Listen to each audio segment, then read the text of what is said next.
Hey guys, Chris here, Westside Dive. Welcome back. Good to see you. Today I just want to talk about a little bit about safety stuff. It's really important, especially for all you new divers. I know there's tons of videos and everyone gets excited and just want to grab your stuff and go out and start, blasting stuff. But there really is kind of a learning curve that we should go through. Kind of take those baby steps before we start shooting cannons. So I just want to mention a few things about safety. Today you look out and it's a gorgeous day and you think, oh, it's just going to be an unreal day, and you and your partner might be just jumping in the water, not really thinking about the weather conditions, thinking about the tides, moon phases even. But there really should be kind of a checklist that we all go through before jumping into a situation where potentially could be pretty nasty.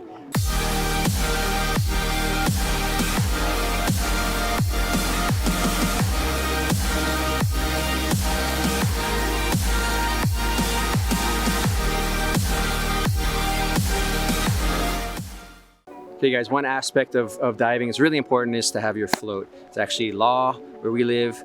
You need to have this 12 by 12 diver down flag, a good marker float that's going to stay up above water, and everyone's got to the boaters have to stay 100 feet away from you. Just a good safety marker, and it's one thing you'll always want to have with you no matter where you are, what you're doing in the water. I like to have a kind of a mental checklist that I go through and check off things before I'm jumping in the water, jumping off someone's boat or swim outs or wherever it may be. One thing is I always try to dive with a partner. I know it's kind of not in fashion or whatever, but it's really best to at least you can have one dive buddy go with you, and hopefully you guys are kind of on the same kind of dive experience level. There's a whole host of things that go along with that, but it's always better to have second eyes on you. Especially if you're down and someone's up there watching kind of what's going on. I know you kind of scares the fish away if there's too much action in that area, but there's ways to figure it out. It's always better to be safe than sorry, right? So have that dive buddy. You guys maybe go over your checklist before you're jumping in the water, go over your game plan, and not just willy-nilly jumping in and you watch a few videos, you're all excited. Let's not do that. Let's just kind of get a little bit of a system in place before you're hopping in, and you'll be happier for it. Everyone's gonna be happier for it when you come back with dinner and everyone's there to see you. So one little tip that I've learned over the years, especially in particular from swim out shore dives, or if you have a kayak, or if you're maybe just jet ski, or if you're coming out from shore, you're not really going way out to the fads or way off to where you can't see land.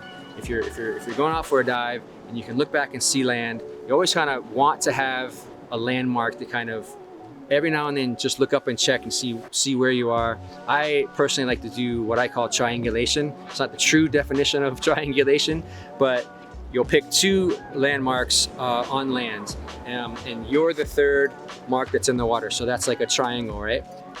If you're in an area and that maybe the current is going to be pulling one way, or that's what you've kind of mapped out in your head given your research. Say the high tide's coming in, the current's going to move to your left.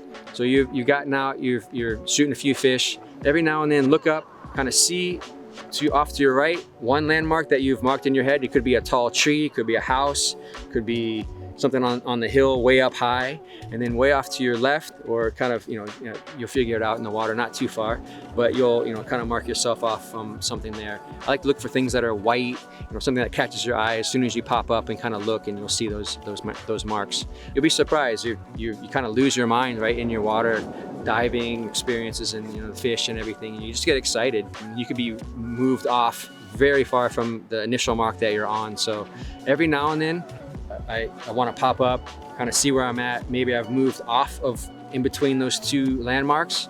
And you kind of got to change your game plan, right? Maybe you need to move back, try to get in a better situation. If the current's ripping, you probably got to think twice about what you're gonna be doing.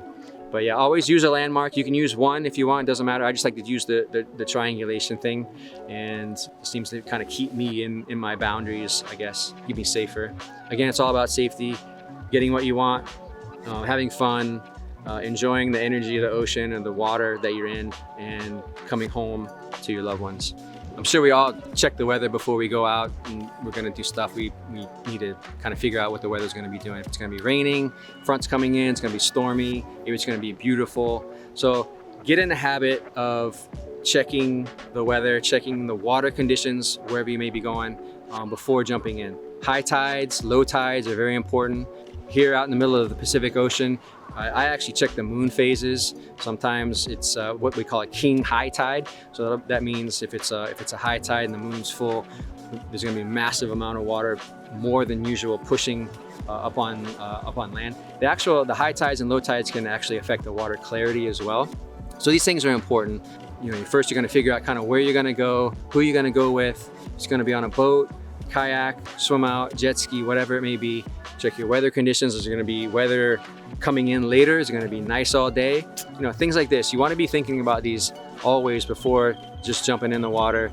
I think it's important to always, you know, kind of try to get the safety aspect embedded in your mind, implanted in your brain, however you want to say it, and just make it kind of second habit before jumping in the water. Go through your list, and you know, you'll be better off for it. The worst thing is to be out there and a storm comes in or the tide changes and you're going one direction. You thought that, you know, you're going to be going the other direction. It's things like this. So we can check off a lot of things before hopping in the water, be a lot safer, and we'll all come home. Okay guys, that's a wrap for today. We appreciate you checking our video out. Please give us a like, subscribe to the page, and we'll see you next time.